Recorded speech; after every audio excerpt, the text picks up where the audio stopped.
Kita beralih ke kasus narkoba, saudara. Penangkapan pengedar narkoba berlangsung dramatis. Pelaku yang berupaya kabur nyaris menabrak polisi. Diam, diam, diam, diam, woi, woi, ambil, ambil, diam, diam, diam, diam, diam, diam, diam.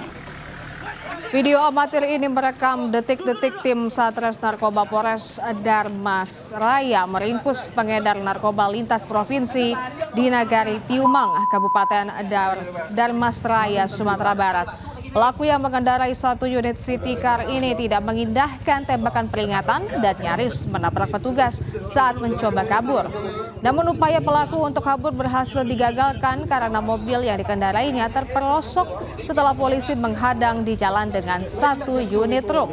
Pelaku akhirnya diringkus dengan barang-barang bukti 2 paket besar narkotika jenis sabu seberat 200 gram dan 93 butir pil ekstasi.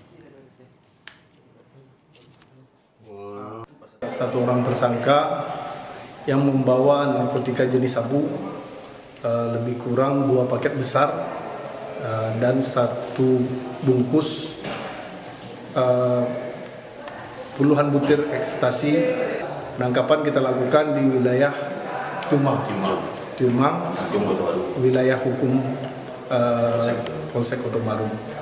Untuk tersangka sekarang kita lakukan proses penyelidikan di Polres Darmas Raya.